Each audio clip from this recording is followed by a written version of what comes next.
Assalamualaikum warahmatullahi wabarakatuh. Judul tema kali ini adalah Google Colab atau biasa disebut dengan Google Collaboration. Kenalkan diri saya dulu. Nama saya Ainur Rahim, NIM 17143111049, kelas A pagi, Prodi Informatika, Universitas Bayangkara Surabaya. Oke guys, sekarang kita lanjut ke materi, menjelaskan terkait pengertian Google Collaboratory atau disebut juga Colab. Adalah tools baru yang dikeluarkan oleh Google Internet Research yang dibuat untuk membantu para researcher dalam mengolah data untuk keperluan belajar maupun bereksperimen pada pengolahan data, khususnya bidang machine learning. Nah, tapi di sini saya tidak akan fokus terhadap machine learning-nya, tetapi akan fokus terkait Google Colab-nya. Tools ini secara penggunaan mirip seperti Jupyter Notebook dan disebut di atas environment Jupyter yang tidak memerlukan pengaturan atau setup terlebih dahulu sebelum digunakan dan berjalan sepenuhnya pada cloud dengan manfaat media penyimpanan Google Drive. Jadi, perbedaan Google Colab dengan Jupyter. Nah, perbedaan mendasar di sini adalah hanya perbedaannya Colab berjalan di atas cloud milik Google dan menyimpan berkas kita ke dalam Google Drive. Perbedaan mendasar lainnya adalah jika pada Jupyter Notebook kita hanya dapat menjalankan sintaks Python dan Markdown saja, maka di Google Colab ini kita dapat menjalankan command line langsung pada sel notebook dengan diawali tanda seru. Jadi setiap kita misalkan mau menjalankan sintak di Google Colab, kita harus pertama itu harus menjalankan tanda seru dulu biar sintak-sintak yang kita jalankan itu bisa berjalan seperti itu. Jadi ini perbedaan Google Colab dengan Jupyter. Selanjutnya kita install Google Colab dulu ya. Di sini kita mengarah ke browser. Kita langsung saja ke browser. Di sini saya menggunakan Google Firefox. Google Collaboration. Kita ketik di sini dulu ya. Kita arahkan lagi ke Google untuk menginstal Google Colab. Kita arahkan ini ke Google Drive. Nah, di sini kita pilih Google Drive.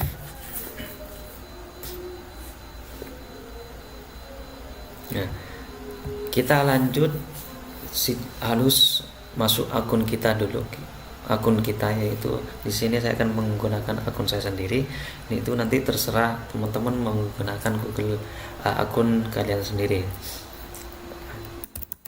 Kita masukkan dulu ya. 501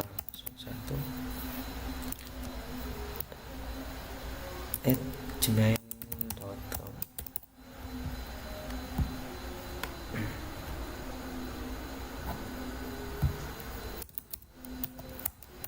Situ 01.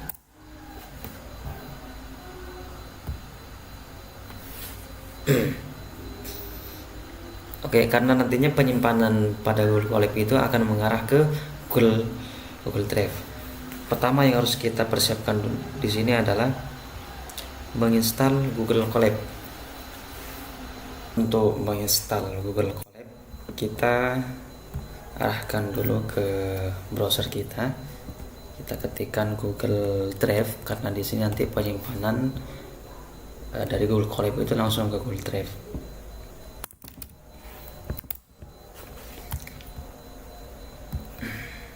Oke, tik. Nah, di sini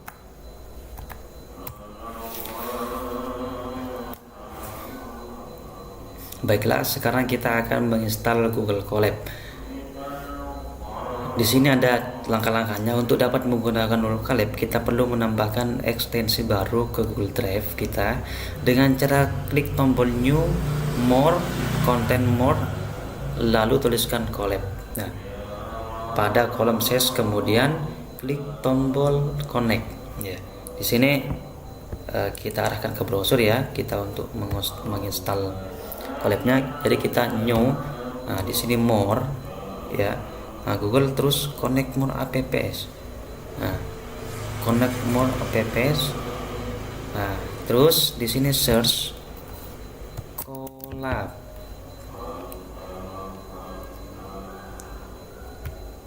Nah, Colab.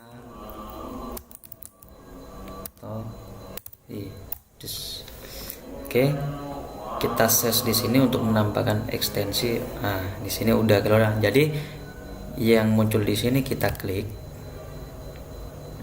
maka akan secara otomatis kita klik connect, akan otomatis diarahkan ke halaman Google Colab. Nah, di sini ada tampilan pertama, ada contohnya juga, ada terbaru, terus ada Google Drive.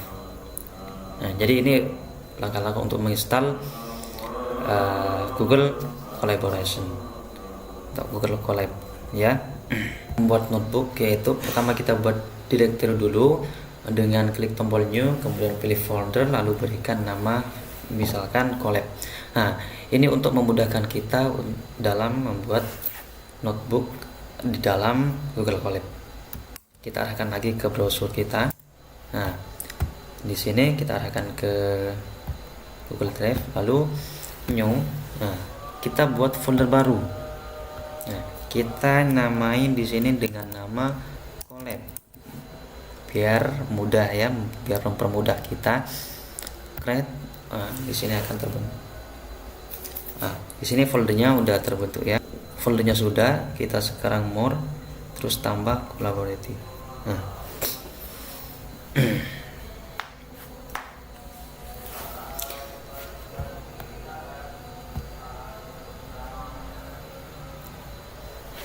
Setelah kita klik yang tadi itu, maka akan dialihkan ke halaman pertama di sini. Jadi di sini ada halaman, bisa dikatakan halaman pertama ya, untuk mengedit sintak-sintak yang kita akan edit nantinya. Terus di sini ada menu file, edit, lihat, simpan, runtime, dan fitur dan bantuan. Nah, untuk mempermudah kita, file ini biar mempermudah kita juga, kita ubah saja ya, biar kita ubah nama. Nah, kita klik 2 kali, lalu kita ubah dengan belajar Colab. Oke, enter. Nah, maka secara otomatis akan berubah. Jadi sudah ya, membuat notebook sudah. Sekarang setup. Baiklah, sekarang kita akan mengatur setup GPU. Oke, sekarang kita akan mengatur setup GPU, yaitu dengan ke menu edit, terus ke notebook, terus hardware calculation menjadi GPU ya. Kita langsung saja ke browser, kita langsung ke menu edit, terus kita cari setelah notebook. Nah, di sini kita ubah ke GPU ya. Terus yang di sini ada Python 3 dan ada Python 2. Kita tetap saja untuk pengaturan yang di sininya, kita Python yang 3 saja, lalu kita simpan. Oke. Nah, maka secara otomatis akan tersimpan ke Google Drive. Selanjutnya setup GPU kita sudah. Selanjutnya kita akan menjalankan kode pertama. Nah, proses setup sudah selesai dan mari kita untuk mencoba beberapa operasi tipe data dasar. Nah, di sini kita akan langsung mengambil sintaknya, kita jalankan di Google Colab-nya. Apakah nantinya berhasil atau tidak ya. Di sini kita jalankan di Google Colab. kita copy ke sini ya. Nah, sekarang kita akan jalankan. Bagaimana untuk menjalankan sintak pertama?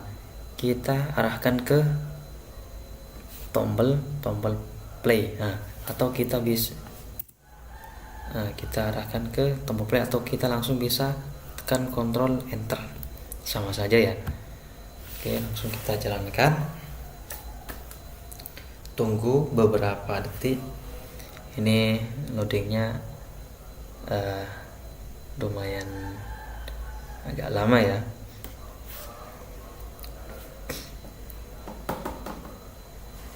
Oke, sudah keluar. Nah, di sini berhasil. Ketika tidak ada perintah yang error, maka di sini akan mengeluarkan perintah-perintah yang sudah sintak-sintak yang sudah diatur sebelumnya. Jadi ini yang pertama kan kelas in, ini itu egg itu kan nilainya 3. Terus di sini ada 4. Nah, egg tambah 1 itu sama dengan 4. Nah, kemudian sampai ke 8. Seperti itu ya. Jadi untuk kode pertama kita udah selesai ya. Sekarang kita mengatur import file Python. Import file Python dapat menjalankan perintah pada notebook, tapi juga bisa menjalankan berkas yang berisi kode Python. Nah, sebelumnya untuk memanfaatkan fitur ini kita perlu menginstal CalmFuse yang digunakan untuk import berkas Python. Caranya dengan bagaimana? Yaitu kita tinggal mengcopy file yang udah ada di sini. Import file, kita copy dulu yang ini. Oke. Nah, ini untuk menjalankan seperti yang tadi, kita bisa menekan tombol play atau kita langsung tekan Ctrl Enter. Nah.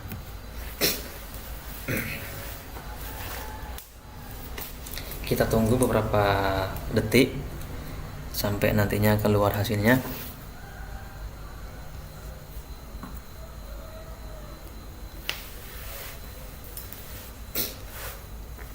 Ini agak lumayan lama ya. Nah, ini udah. Oke, tunggu beberapa detik hingga nantinya tombol sampai nantinya muncul link ini, nantinya kita klik. Oke, tunggu beberapa saat ya.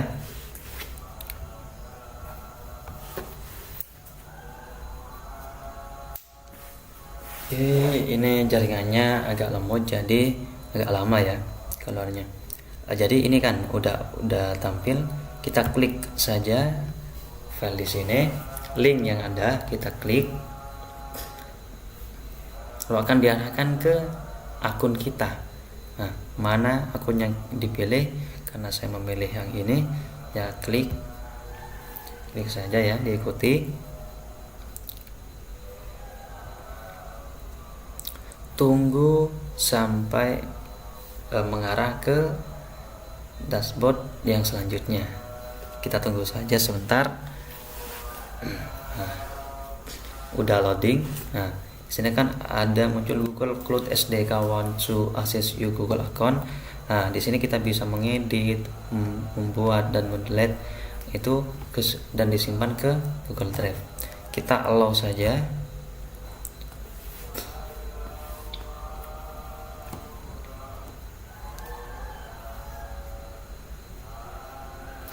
Oke, karena di sini muncul please copy this code with your application and paste in here.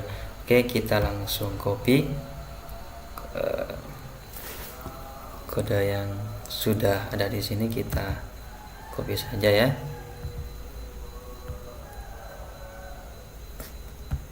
Oke, kita copy, arahkan ke sini. Nah, di sini kita paste, lalu enter. Nah,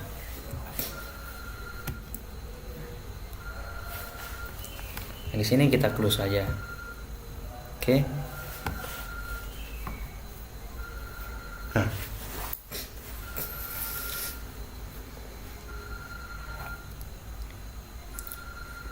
Please open the, kita klik lagi yang di sini, link di sini. Sama seperti yang tadi, kita langkah-langkahnya kita klik ini dulu. Terus akan muncul link yang selanjutnya, kita allow saja.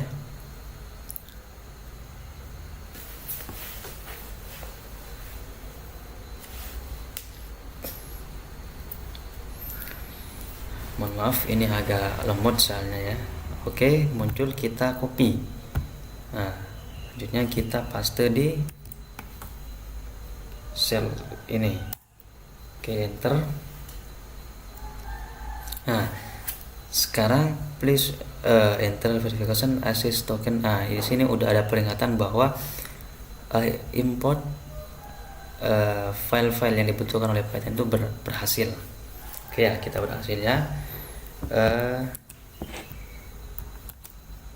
Selanjutnya import. Jadi import file Python berhasil. Sekarang kita akan mencoba dataset Titanic. Lalu bagaimana jika ini menggunakan dataset yang kita miliki dan mengoperasikannya? Baiklah, kita di sini akan mencoba menggunakan dataset Titanic dan melakukan beberapa perintah di notebook. Kita perlu mengupload dulu file yang akan digunakan secara otomatis, nantinya akan tersimpan ke direktori Google Colab. Kita langsung saja ya. Saya sebelumnya udah ada di sini file Titanicnya. Jadi udah ada file Titanicnya. Di sini ada data-datanya, kita tinggal lihat saja. Ada place, surface, name, size, egg, dan shape. Ini data-datanya. Oke, kita close saja. Nanti ini yang akan kita upload ke Google Colab. Oke, klik tombol untuk mengupload ya. Kita arahkan kursor kita ke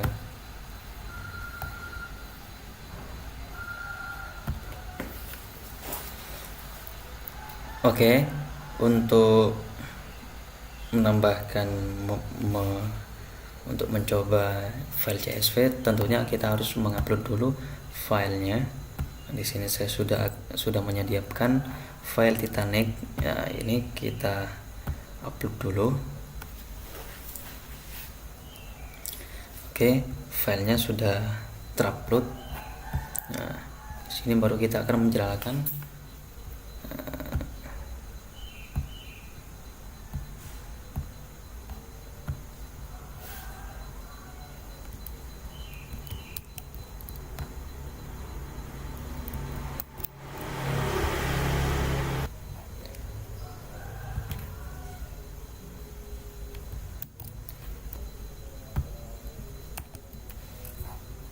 Oke.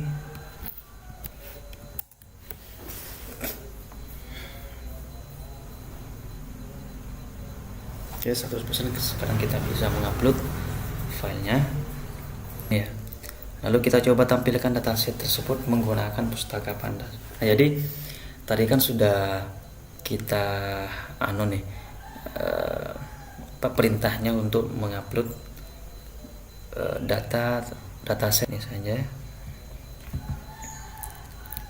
Yang ini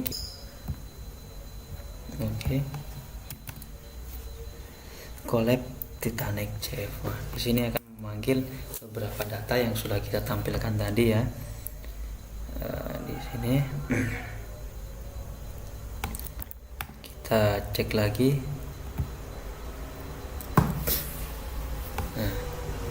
Di sini kan ada seng dan lain sebagainya. Kita akan tampilkan beberapa data ya. Oke, kita jalankan. Nah, sini kan muncul. Jadi kelas 1, kita bandingkan dulu ya. Kelas 1 S2 Xmail itu 23. Itu 23.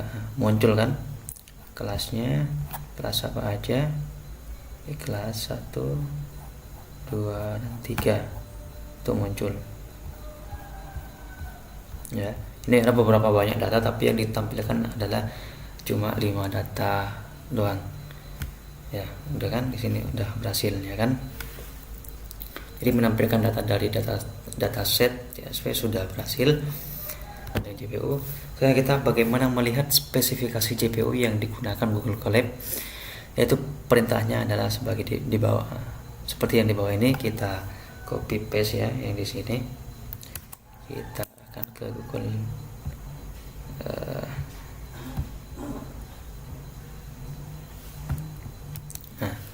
oke.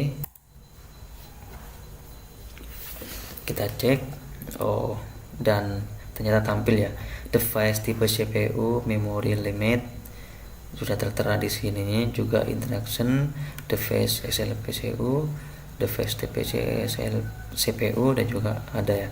Jadi di sini untuk mengetahui spek apa saja yang digunakan oleh Google Colab. Jadi spesifikasi CPU yang digunakan Google Colab itu kita bisa menggunakan perintah yang di sini untuk melihat spesifikasi CPU. Nah, terus yang kedua, kita akan melihat spesifikasi memori RAM yang digunakan pada Google Colab. Ya, jadi kita cukup mengetikkan apa yang di bawah ini ya. Kita copy paste dulu yang di sini ya.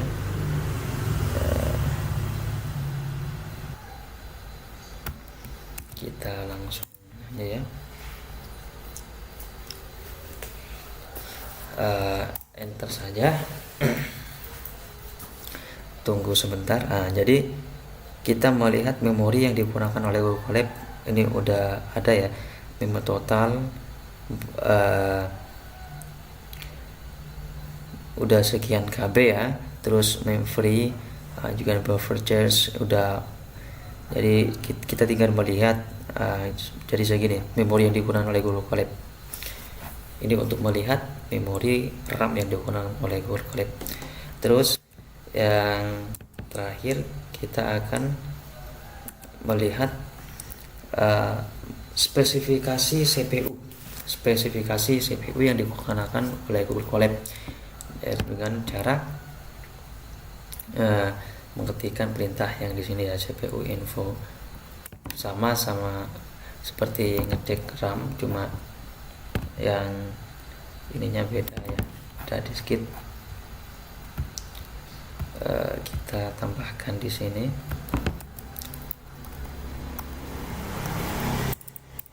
CPU. Oke. Nah, di sini udah terlihat ya. Jadi prosesornya 0, terus vendor ID Intel, CPU family 6, model 63. Jadi udah terlihat ya, spesifikasi CPU yang digunakan oleh Google Colab itu semuanya udah tertera. Prosesornya berapa, vendornya berapa, CPU family berapa, dan modelnya dan yang lainnya udah tertera di sini. Dari atas sampai bawah. Pertama, ini dari proses pertama awal pencobaan, terus kita mengimport file-file yang dibutuhkan oleh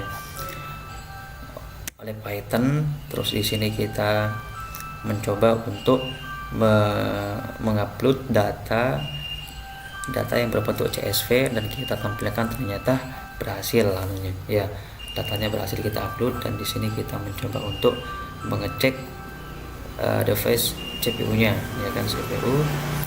Dan di sini memori yang digunakan oleh Google Colab itu kita udah mencoba juga. Dan terakhir kita mengecek CPU yang digunakan oleh Google Colab.